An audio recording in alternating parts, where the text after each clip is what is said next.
থেকে তিনি ব্রিফ করছেন ডাক্তার আব্দুল্লাহ মোহাম্মদ তাহের। এই যে এখানে জোরে বলেন ভাই। সম্মানিত সাংবাদিক বৃন্দ, আসসালামু আলাইকুম ওয়া রাহমাতুল্লাহি ওয়া বারাকাত। আমাদের এই টিমে 5 জন ছিলেন, এখন আমরা 3 জন আসছি, কারণ বাইরে অনেকক্ষণ অপেক্ষা করতে হয়েছে, যাদের ধৈর্য কম তারা চলে গেছে।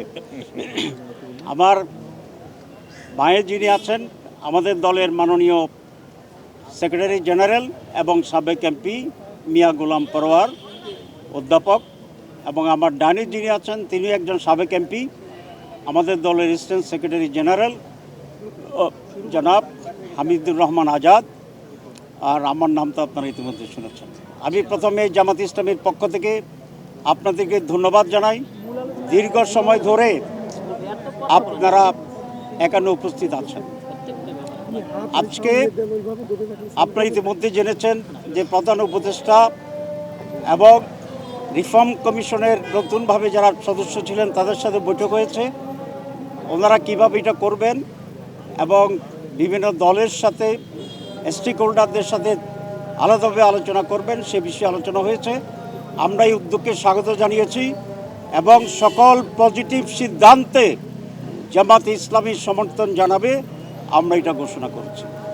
এবং আমরা এটা বলেছি যে এই সংস্কার কমিশনের চূড়ান্ত সিদ্ধান্তগুলো পৌঁছার পরে যথাশীঘ্র সম্ভব যাতে নির্বাচন অনুষ্ঠিত হয় সেই প্রস্তুতি গ্রহণ করার জন্য।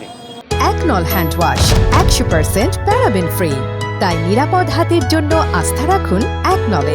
আজকে মূলত এটা ছিল জিস্ট অফ দি ডিসকাশন, আর ডিটেলসটা ওনারা আমাদেরকে বই দিবেন, সেটা পর্যালোচনা করে আমরা জামাত ইসলামী এবং ওই যে টিম আছে সরকারের তার সাথে আলাদা বৈঠক হবে, মত বিনিময় হবে, এবং সেখানেই আমরা আমাদের মূল সিদ্ধান্ত এবং আলোচনা জানাবো।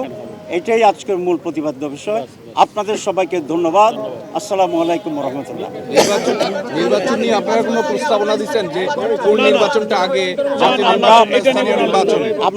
আমরা বলেছি যে সংস্কার প্রয়োজন, এই জন্য সংস্কারটার উপরে আমরা ঐকমত্য হই, তারপরে যথাশীঘ্র সম্ভব নির্বাচন অনুষ্ঠিত হবে। প্রধান উপদেষ্টা তো বলেছেন ডিসেম্বরের ভিতরে ওরা করবেন, আমরা সেটা দেখছি হাউ ইট গোজ।